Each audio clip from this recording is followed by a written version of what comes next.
Alright, let's look at another Max Lange game, this time against Beeck, or Beeck, from Halle, Saale, 1856.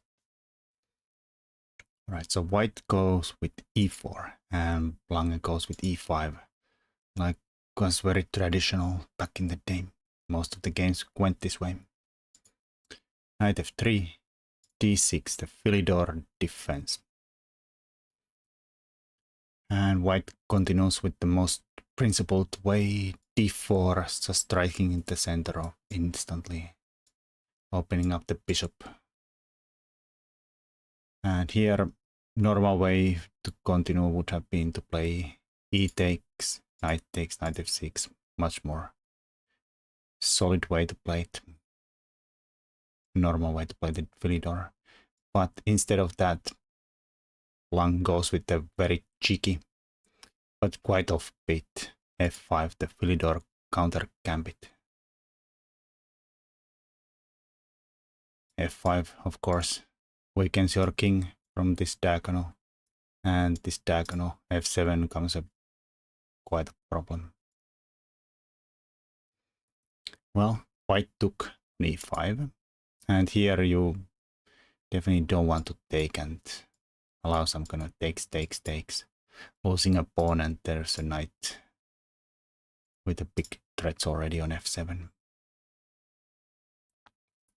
So instead of that, Lange went with the counter-attacking the knight, f takes e4, the point. The problem is that the knight gets forced to g5, which is very aggressive square. And with the queens lining up here and the bishops lining up here, it can be very annoying to deal with.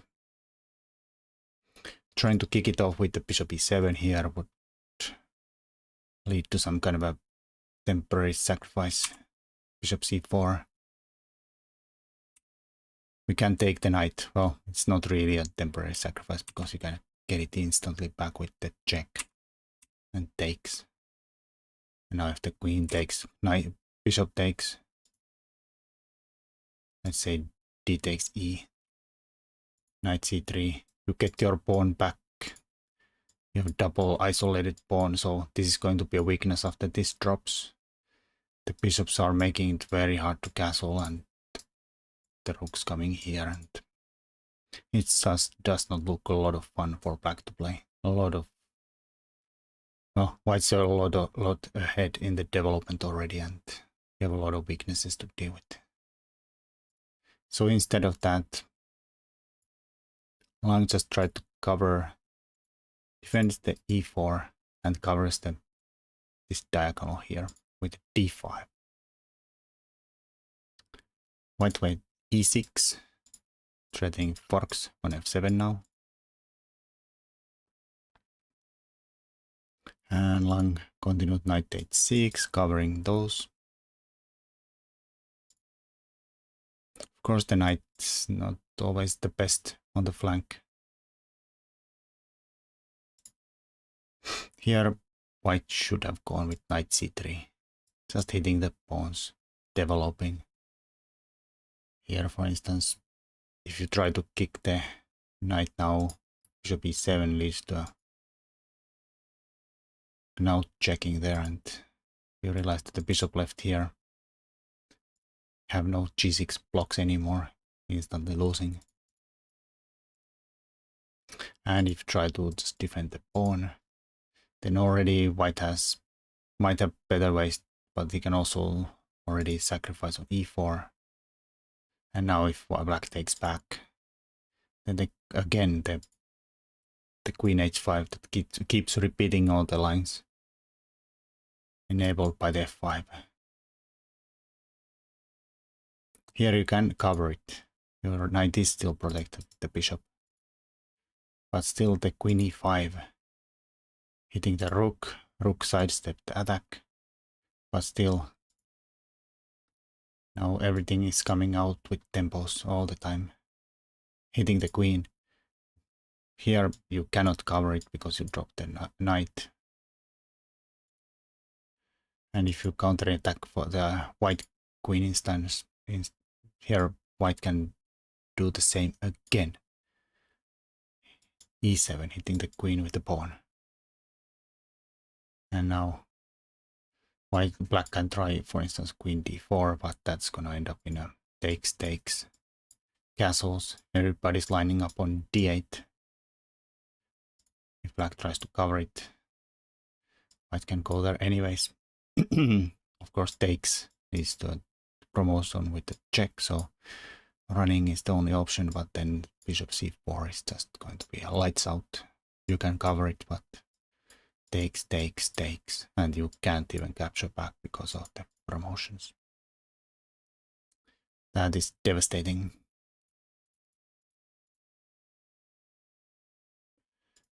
Queen d7 would be a little more sturdy, getting out of the attack, while white still attacked, but white can just sidestep that, hitting the knight, and the rook d1 threats are still there. If black tries to cover it, save the knight, cover the d8, white can just hit the place there. And if you go, for instance, here, this is going to be straight up checkmate in 2. Oh, there's these covers too, but oh, this drops the queen. So no queen c7. Oops. Yeah, it's a lot of trouble.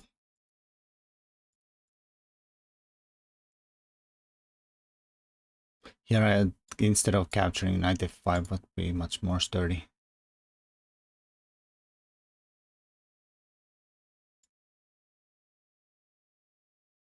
Say knight goes here, and I don't know, maybe we can take this, and then it's about equal. White might be a little better because it's probably a lot easier to play with the open h file, and still a little open king. Well, instead of anything like that, white went and played f3, weakening their king in turn. They do attack the central pawns, but now these diagonals can cause trouble, and especially this is going to be a big problem for white in the future, making it very hard to get the king out of the center. You can look at, it's going to reverse very fast. Here black had a nice pawn center, but some problems with the king. After f3, bishop c4, f takes e, and black just castles, not caring about the pawns. Suddenly you see that big pawn center of whites or blacks has turned completely upside down. Now it's white who has the big pawn center, but the king safety issue has reversed itself. Now it's white who can't get castled. Also f2 is going to be a huge problem instantly. But we have castled, our king is safe, white's in trouble. Alright, here maybe bishop f2 was better move. Lange goes with rook f5. Makes sense. You're threatening checks, you hit the knight, you hit the pawn. Multi-purpose rook lift. White just covered the pawn with the knight.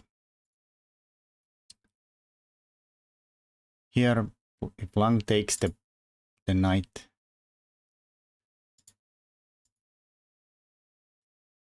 I think queen f3, for instance, would be a really good move.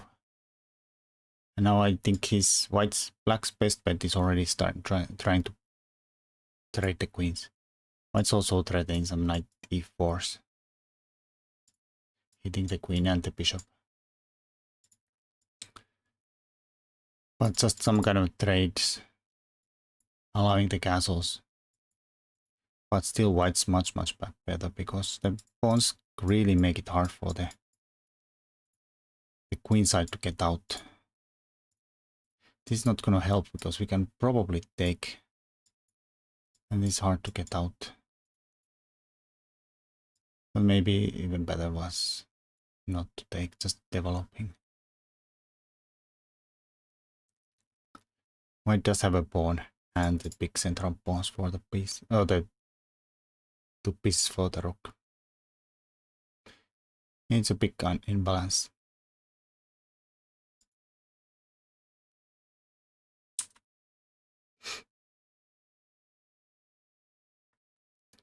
But something like trying to get the pieces out is just gonna be quite a nasty situation.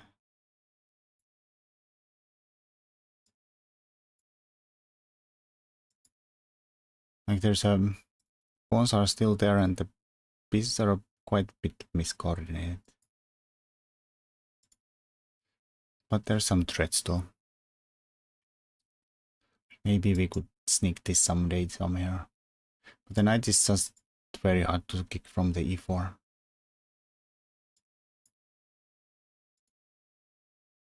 And this looks dangerous, but it's just nothing.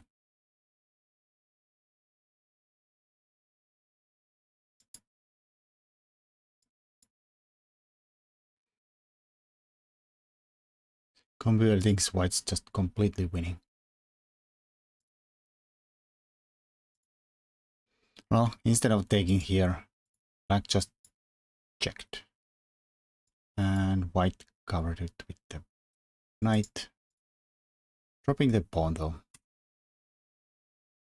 Here there was options, I think queen h4, h5 was one, but there's nothing wrong with the covering. With the bishop you get pieces away from the king's way to castle's queenside.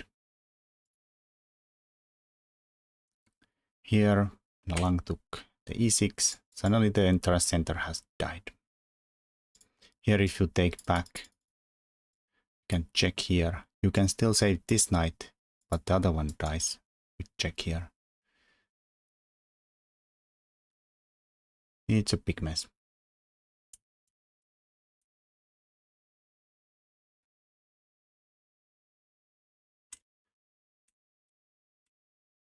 This is what happened in the game. And here the bishop still keeps white from castling. And the white queen is boxed in, so it can't really move away and allow us to castle queenside. Here white tries to get out with tempos, taking the bishop. Here if black recaptures, then this is going to be a lot of trouble. Get out with threats and with threats to come. It's not good. White's completely winning. Lange just didn't care. He just defended the bishop, which could have been at some point a little bit in trouble. But also mainly he opens up, covers the back rank and opens up the rook to go after the king. Still not getting out. White comes here, pins the rook, and now he's ready to castle. But Lange just takes here and prevents that. Okay, notice here that if you try to hold on to the extra piece, you have these are all covered, so it has to go either here or here. Here you get instantly rook d8, but we have to come back. So it's better to go there without inducing this, but then rook f8 instead is going to be a real problem for white. Threatening check on f2, and let's say rook f1 to cover it. You can just take it. Both pieces are pinned. You have to take with the king, and then queen d4 threatening few mates. Now you have to throw away the piece. Enable some running room for the white king, but it's not gonna run fast or long. Check. Rook d6, and now you have to give up the queen. But black can be even greedier and just check here, and And now you allow a few different swallow's tails. I'm not sure, are they both called the swallow's tail mate? I think this is, or is the other way around? Anyways, nice mates anyways.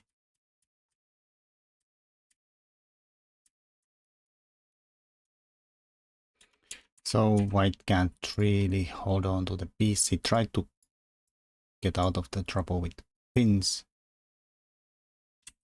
And black takes the piece, defends the rook, and again prevents the castles. Not going anywhere. Here white errors out with too much greed. Here still knight f5 would have held the game in balance. Trying to kick the queen away from the diagonal when it has to also cover the rook. Getting out castled. Something like this would have been about equal. Still a lot to play, but the opposite side castles and things happening, but about equal chances. Instead, white went way too greedy and took on b7, forcing black to make a move he wants to do anyways, and not addressing the fact that your king needed to castle. Well, I tried to come and pin the rook again, but that's easy to deal with, just sidestep. And now there is already threats looming. Here, this would have been a sturdier defense, for instance, trying to cover the bishop. But queen e3, threatening f2 checks, rook covers that. And there is a very fancy way to deal with everything, is the bishop check here, kind of high level move. We first induce c3 to weaken the d3 that comes relevant later on. Then bishop comes back, he's the defender. Rook f2. We just take the knight. And then we come here, and the point why we wanted to weaken the d3 is knight threatens to jump to d3. White covers that. But we just attack the rook. Rook f3. Queen g1. Queen takes f g2. Threatening mates around here. So highlighting the fact that you have no time to threaten this, because we just take here instead and mate first. This is completely hopeless for white. He's pretty much bound down. Black has time to play very slowly too.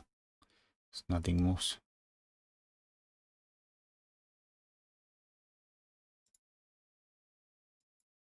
This is the only way to cover the mate, but it's hopeless. Anyhow, this would have been sturdier and forced white back to, which are not all easy moves to see. But black still much better with the king in the center. Instead, white played rook d1. Now you can pause and try to find out the brilliant finish blackboard.